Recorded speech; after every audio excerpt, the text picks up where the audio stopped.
melanjutkan pembahasan yang kita schedule-kan untuk mempelajari semua yang disampaikan Tuhan Yesus bagi keluarga kita. Hari ini kita masuk kepada Matius 6 ayat 25 sampai 34.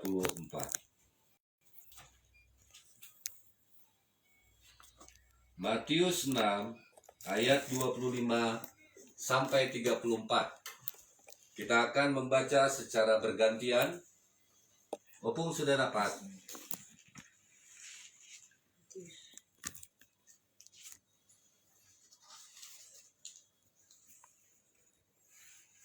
Judulnya adalah hal kekhawatiran. Kok bukan Alkitab gede, jadi susah ya. Udahlah, biar aja. Kebaca nggak, Pung? Bahasa Simalungun gitu. Ayat 25 ya? Ayat 25 sampai 34. Sebentar ya, Opung belum. Matius. Matius berapa? 26 ayat 25. Buka langsung, Grace. Karena kita akan baca secara bergantian.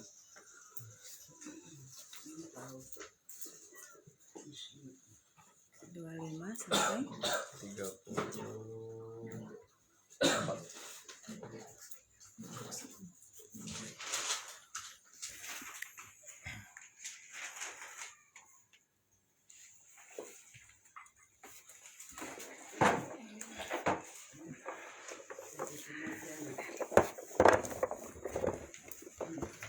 Mari kita semua membaca secara bergantian. Saya akan memulai ayat yang pertama. Selanjutnya kita bersama-sama. Demikianlah firman Tuhan. Karena itu, aku berkata kepadamu, janganlah khawatir akan hidupmu, akan apa yang hendak kamu makan atau minum. Dan janganlah khawatir pula akan tubuhmu, akan apa yang hendak kamu pakai. Bukankah hidup itu lebih penting daripada makanan, dan tubuh itu lebih penting daripada pakaian? Pandanglah burung-burung di langit yang tidak menabur dan tidak menuai dan tidak mengumpulkan bekal dalam lumbung, namun diberi makan oleh Bapamu yang di surga. Bukankah kamu jauh melebihi burung-burung itu? Siapakah di antara kamu yang karena kekhawatirannya dapat menambahkan sehasta saja pada jalan hidupnya? Dan mengapa kamu khawatir akan pakaian? Perhatikanlah bunga bakung di ladang, yang tumbuh tanpa bekerja dan tanpa meminta. Namun aku berkata kepadamu, Salomo dalam segala kemegahannya pun tidak berpakaian seindah salah satu dari bunga itu. Jadi jika demikian Allah mendandani rumput di ladang, yang hari ini ada dan besok dibuang ke dalam api, tidakkah Ia akan terlebih lagi mendandani kamu, hai orang yang kurang percaya? Sebab itu janganlah kamu khawatir dan berkata, apakah yang akan kami makan? Apakah yang akan kami minum? Apakah yang akan kami pakai? Semua itu dari bangsa-bangsa yang tidak mengenal Allah. Akan tetapi Bapamu yang di surga tahu bahwa kamu memerlukan semuanya itu. Tetapi carilah dahulu kerajaan Allah dan kebenarannya, maka semuanya itu akan ditambahkan kepadamu. Sebab itu janganlah kamu khawatir akan hari besok, karena hari besok mempunyai kesusahannya sendiri. Kesusahan sehari cukuplah untuk sehari. Demikianlah firman bagi kita hari ini. Siapa bertelinga, hendaklah ia mendengar apa yang disampaikan Roh bagi kita hari ini. Amin. Amin.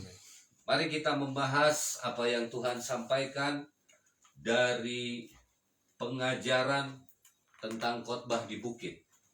Ini merupakan bagian dari pengajaran yang Tuhan Yesus sampaikan dalam acara khotbah di bukit, yaitu judulnya hal kekhawatiran. Saya ingin semuanya memperhatikan apa yang hendak kita pelajari, karena ini merupakan sebuah pelajaran yang sangat penting bagi kehidupan kita. Kenapa saya katakan sangat penting? Karena sekian lama kita beribadah dan bisa jadi kita semua telah mendengar tentang firman hal kekhawatiran, tetapi banyak di antara kita yang tidak mengerti apa makna pelajaran tentang hal kekhawatiran. Sehingga ada banyak di antara kita tetap tenggelam dalam hal kekhawatiran. Saya memiliki pengalaman yang cukup berat dalam melepaskan jerat kekhawatiran dalam hidup. Khususnya keluarga besar kita yang kalau kita perhatikan adalah keluarga yang sangat khawatir terhadap segala sesuatu. Karena itu hari ini kita akan telanjangi kutuk yang kita miliki dan kita akan dimerdekakan. Amin. Siap ya? Siap. Judulnya adalah hal kekhawatiran. Saya mau kasih tahu, bisa jadi di antara kita tahu apa yang namanya khawatir. Tetapi bisa jadi di antara kita juga tidak memahami seperti apa sebenarnya kekhawatiran itu. Kenapa kok Tuhan Yesus memberikan sebuah pengetahuan? Ini pertanyaannya, betul kan?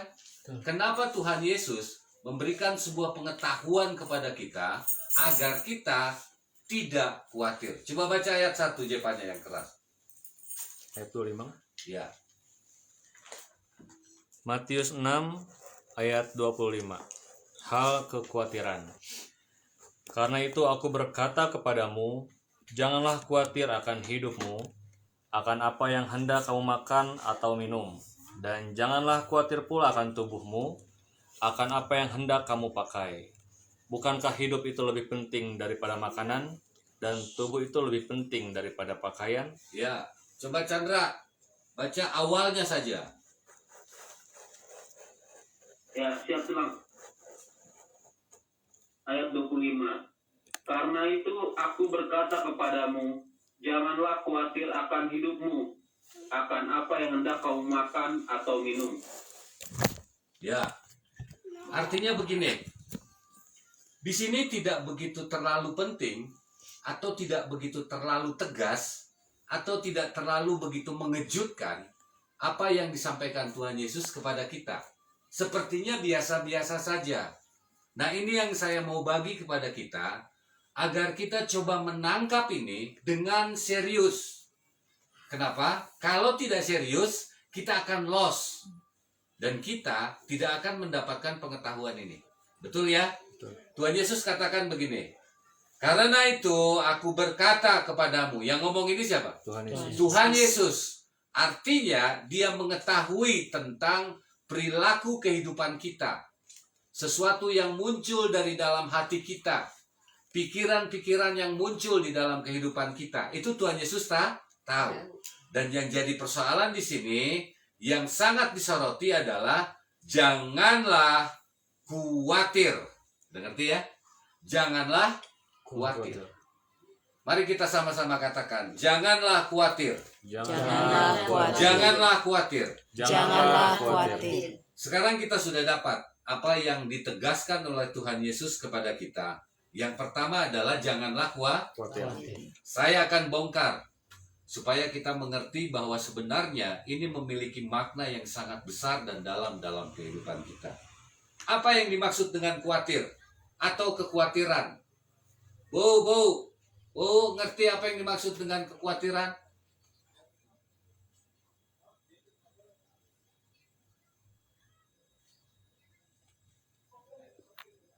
Khawatir itu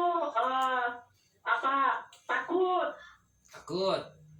Terus ya sama ini ya gelisah atau nggak tenang. Ya. Itu siapa? Mama Alep.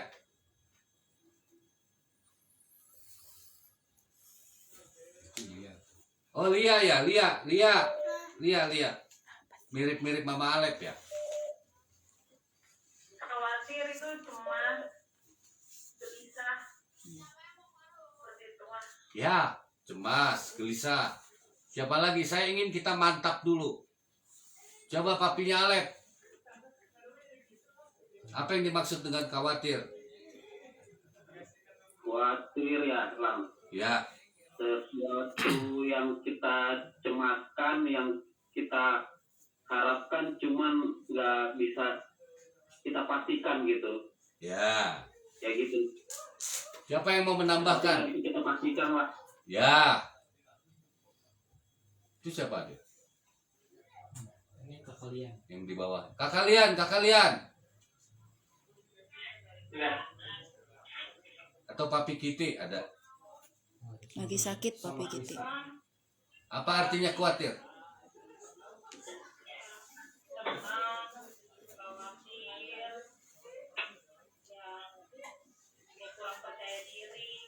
Kurang percaya diri. Itu jawaban.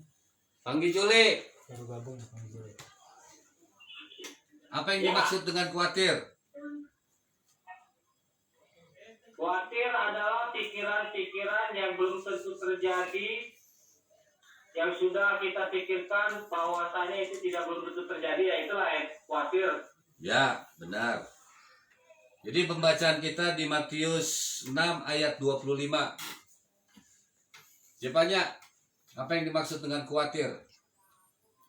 Suatu rasa takut akan suatu hal yang belum pasti yang kita ketahui. Oke, suatu rasa takut. Grace? Takut, gelisah, cemas. Inang tua, apa yang dimaksud dengan khawatir? Ya, khawatir itu adalah rasa takut, dan seperti yang sekarang ini kita ketahui ya, seperti yang terjadi yang saat ini, ada yang sakit, kena COVID, kita khawatir. Ya, Itu yang kita khawatir kan, mereka kena COVID, kita khawatir kita kena gitu. ya. Ini pas banget situasinya ya. Ya. Situasinya seperti yang Inang tua katakan bahwa sebelah kiri kita tumbang, sebelah kanan kita tumbang. Dampaknya ke kita khawatir. Yang saya ingin kita mengerti, apa sih yang dimaksud dengan khawatir? Semua orang di sini tadi saya tanya, tahu apa yang dimaksud dengan khawatir. Ini yang saya maksud tadi, bahwa pemahaman kita tentang kekhawatiran itu tidak sedangkal itu. Dengan demikian, apabila kita tidak memahami tentang kekhawatiran, maka kita akan terjebak. Kita akan terjebak, kita akan terperangkap dalam kekhawatiran yang sesungguhnya. Paham ya? Paham ya? Ini mempelajarinya sangat lama. Kenapa sangat lama? Tadi kita sudah coba baca bahwa dalam satu perikop itu, coba diperhatikan lagi. Tuhan Yesus menegaskan agar kita tidak khawatir itu sebanyak 3 kali. Jadi ini bukan perkara yang mudah. Kenapa? Karena perkataan ini juga agak sulit menerjemahkannya. Ada yang mengatakan bahwa kekhawatiran adalah ketakutan. Bukan, beda. Susah saya menelaah ini. Sampai akhirnya saya berjuang untuk menemukan ini. Karenanya saya bisa menolong diri saya dan menolong sesama saya yang terkena jebakan kekhawatiran. Saya mau kasih tahu apa yang dimaksud dengan kekhawatiran. Camkan ya. Sebuah sikap pikiran. Ingat ini. Sikap pikiran. Jadi ini adalah sikap pikiran yang berlebihan. Ingat ya. Yang berlebihan. Sudah paham? Jadi keluar dari konteks realitanya. Sebuah sikap pikiran atau pikiran-pikiran yang muncul yang berlebihan. Yang disertai dengan kecemasan. Sudah paham? Yang disertai dengan kecemasan. Kenapa saya ingin kita semua memahami ini?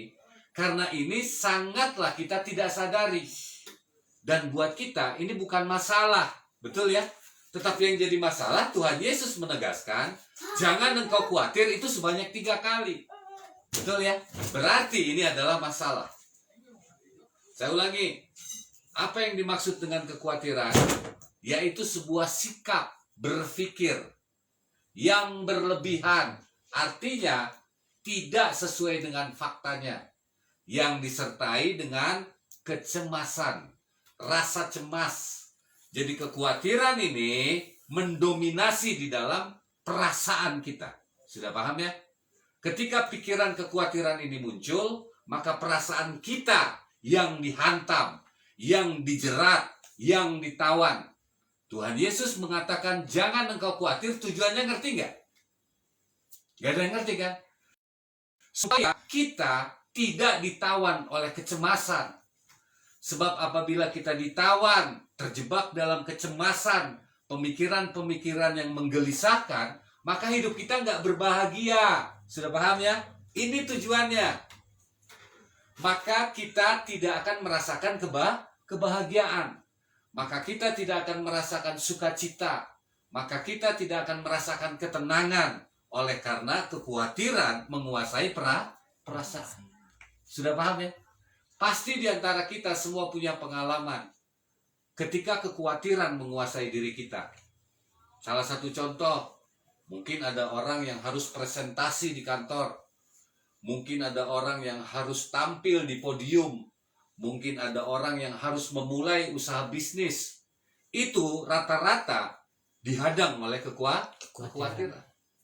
Atau inang tua yang sudah meninggalkan masa kerjanya, kekhawatiran datang menghadang. Seperti sekarang nih, keadaan kita betul-betul sedang ditekan oleh kekhawatiran. Ingat ya, pikiran, sikap berpikir di dalam menghadapi situasi atau Keadaan. sikap berpikir yang bercampur dengan rasa cemas terhadap sesuatu yang datang, terhadap kondisi yang datang.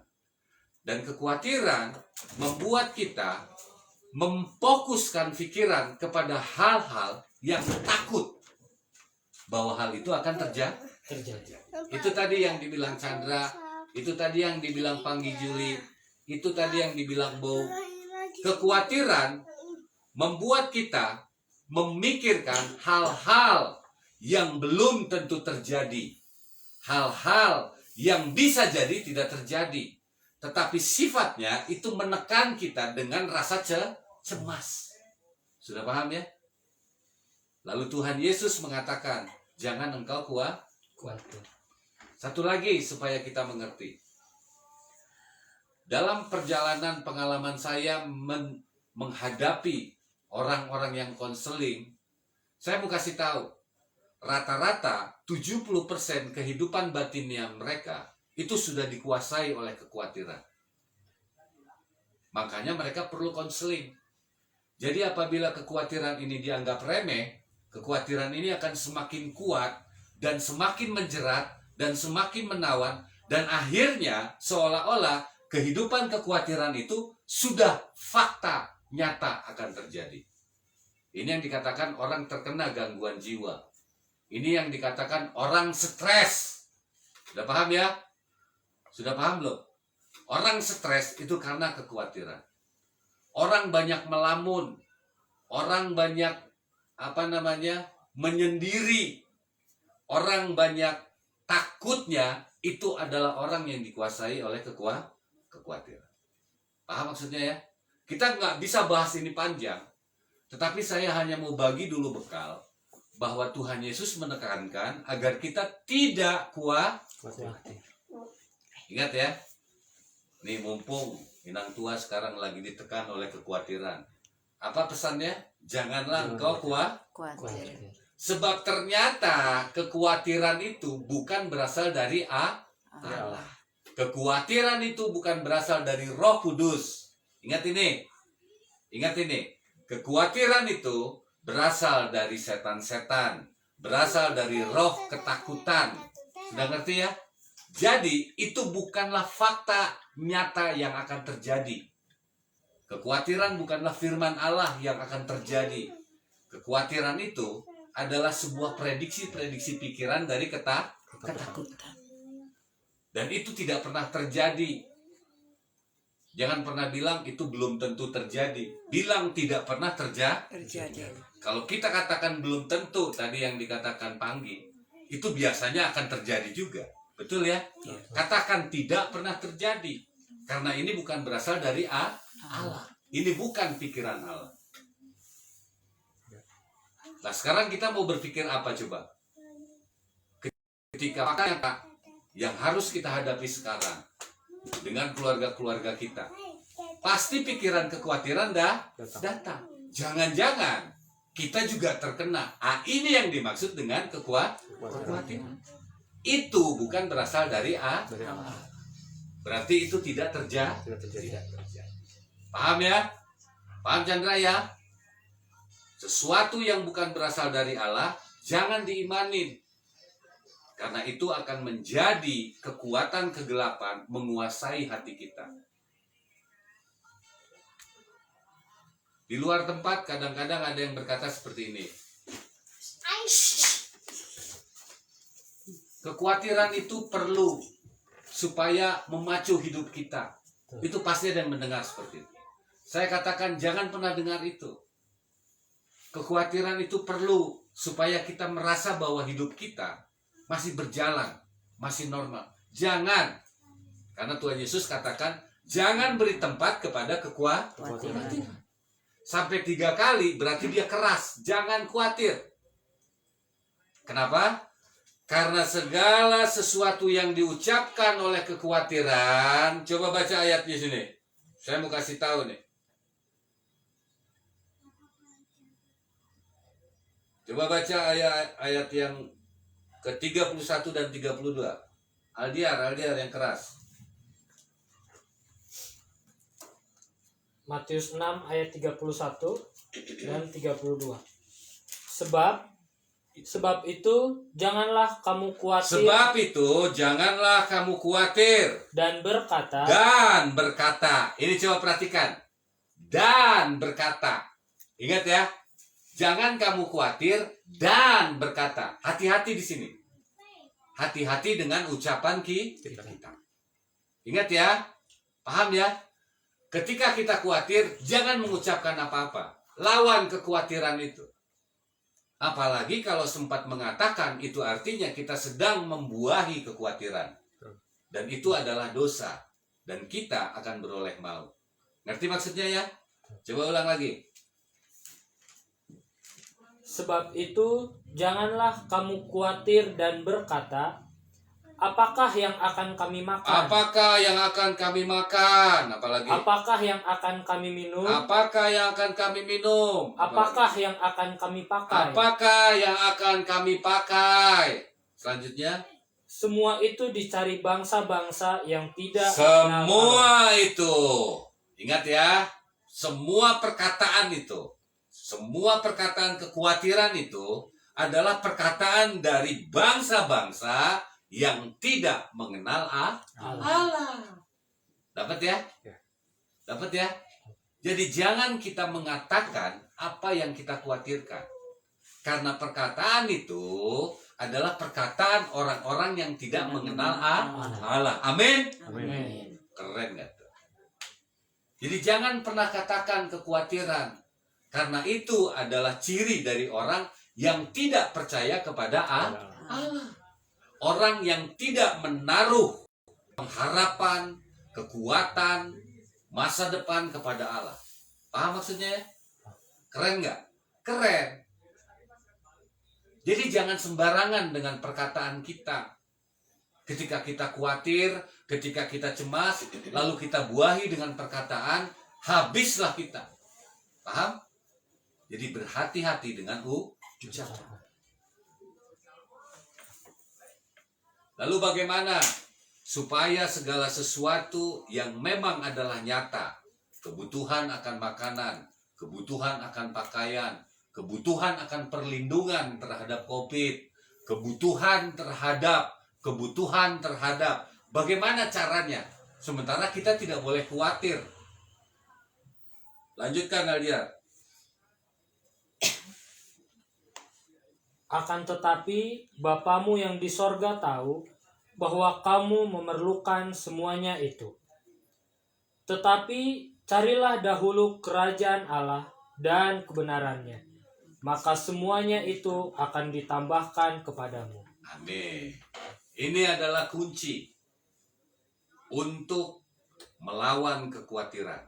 Ingat ya, karena ketika ada kekhawatiran, jangan pernah biarkan kekhawatiran menguasai hati dan pikiran kita. Saya pernah mengalami berat banget melawan pikiran-pikiran kekhawatiran. Akhirnya kita dipermainkan di pikiran kita. Ngerti ya? Bengong itu lagi perang. Masalahnya, akhirnya ujungnya kita menyerah. Ya sudahlah, whatever will be deh. Apapun yang terjadi, terjadi. Itu adalah bahasa kekhawatiran. Seperti sekarang ini. Bahasa apa yang akan kita sampaikan dalam keadaan ini? Jangan pernah menyerah. Katakan bahwa sebenarnya kita tahu Bapa kita di sorga mengetahui semua yang kita khawatir, mengetahui semua yang kita butuhkan. Bapa kita di sorga, seorang bapa pasti memenuhi segala kebutuhan anaknya. Sekalipun anaknya tidak nurut, sekalipun anaknya ngelawan, tetap seorang bapa akan memenuhi semua yang dibutuhkan anaknya. Akan melindungi anaknya dari bahaya. Paham maksudnya ya? Supaya kita nggak khawatir. Kita harus mengenal Bapak kita itu seperti keberadaan yang sesungguhnya.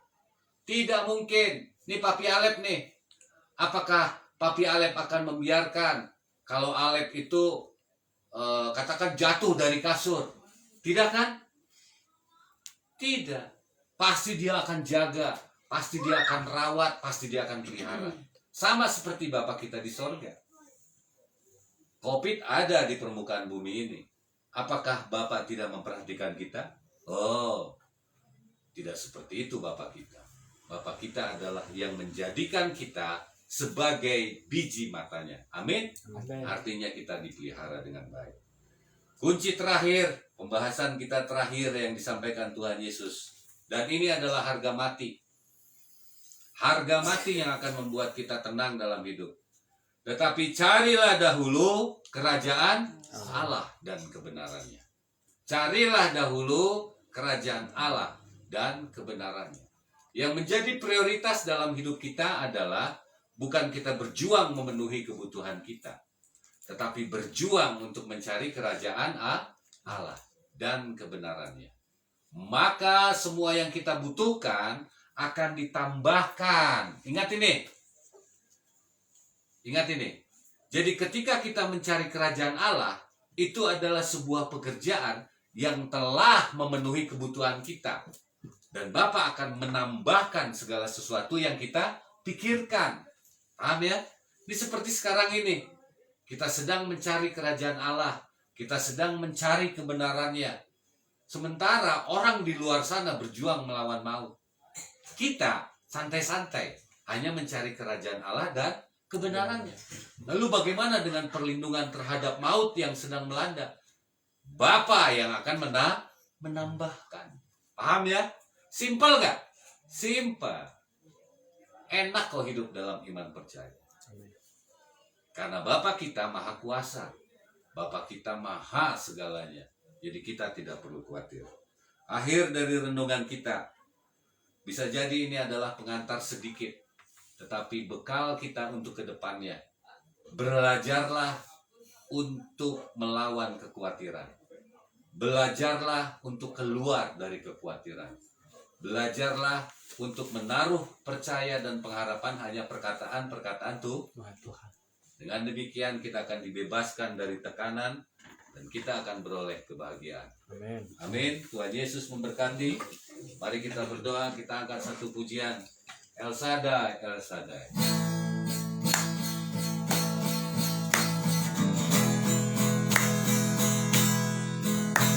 El Shaddai, El Shaddai, Allah Maha Kuasa. Dia besar, Dia besar, Dia besar, El Shaddai mulia, El Shaddai, El Shaddai.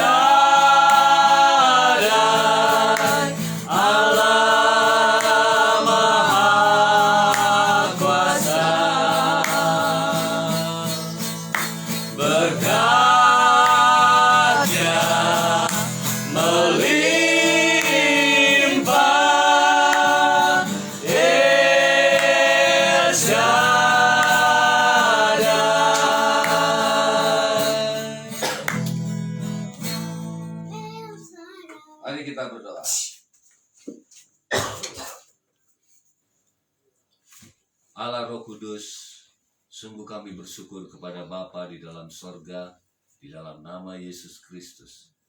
Oleh karena hari ini Engkau telah mengajar kami, mengajar sebuah rahasia kehidupan yang tidak kami sadari, di mana Tuhan Yesus telah berkata kepada kami, agar kami tidak khawatir terhadap kehidupan kami, akan apa yang hendak kami makan, akan apa yang hendak kami minum, dan juga tidak khawatir akan tubuh kami, akan apa yang hendak kami pakai, dan juga untuk menentang kekhawatiran di dalam kehidupan kami. Sebab saat ini kami mengerti bahwa Tuhan Yesus penuh kasih setia, hendak memberikan kepada kami pemeliharaan di dalam damai sejahtera, ketentraman, dan kenyamanan. Oleh karena itulah yang berasal dari sorga. Sementara kekhawatiran adalah sebuah sifat, sikap, perasaan yang menekan kami, yang menegangkan, yang menggelisahkan, yang membuat kami tidak tenang, yang membuat kami tidak nyaman. Sungguh kami menyadari bahwa saat ini Engkau telah memberitahukan kebenaran, dan kami mau bertobat di hadapan Tuhan. Di dalam nama Tuhan Yesus Kristus, kami bertobat ya Bapa di sorga, karena selama ini kami telah membiarkan kekhawatiran menguasai kami, dan kami telah menjadikan kekhawatiran sebagai kekuatan dan kebenaran. Namun hari ini kami baru tahu bahwa kekhawatiran itu berasal dari iblis. Kekhawatiran itu adalah dusta. Kekhawatiran itu berasal dari setan-setan. Kami menolak kekhawatiran di dalam hidup kami, di dalam nama Yesus.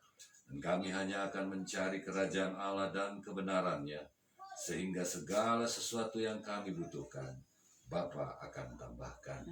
Terima kasih ya Bapa, untuk kekuatan yang telah Engkau sampaikan kepada kami, yang memberikan kami ketenangan, yang memberikan kami kenyamanan. Akhir-akhir dari kejadian, mulai kami berangkat ke Sumatera, kami telah mendengar ada banyak orang yang terkena COVID, bahkan saudara-saudara kami sendiri.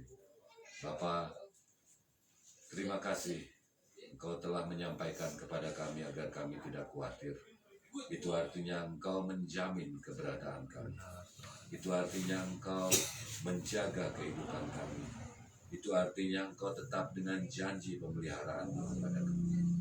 Sungguh Bapa, kami tetap memohon perlindungan-Mu bagi keluarga besar kami. Jangan ada satu orang pun yang terlewat. Jangan ada satu orang pun yang terlepas dari pemeliharaan Tuhan. Kami memohon di dalam nama Yesus. Biarlah Engkau mengampuni dosa dan kesalahan kami, pelanggaran kami. Jika selama dalam masa kami ke Medan dan dalam perjalanan, kami merendahkan peraturan-peraturan yang Tuhan tetapkan bagi kami. Kami tidak melakukan apa yang diperintahkan oleh pemerintah kepada kami. Sungguh kami minta ampun ya Bapa. Tidak ada maksud kami untuk meninggikan diri, tetapi hal ini kami akui sebagai sebuah kesalahan. Ampunilah kami. Kami percaya pengampunan-Mu akan melepaskan kami dari kekhawatiran dan ketakutan. Kami percaya bahwa meterai-meterai yang Tuhan telah pasang di dahi kami masih terpasang, oleh karena Tuhan setia kepada kami. Sungguh Tuhan adalah kekuatan kami, gunung batu kami yang teguh, kota benteng kami yang kokoh. Bersama Tuhan kami dapat menanggung segala perkara, dan bersama Tuhan siapakah yang akan melawan kami. Terima kasih ya Bapa di surga. Saat ini kami membawa nama-nama saudara kami, di mana kami sungguh mengasihi mereka. Kami percaya bahwa Engkau pun mengasihi mereka.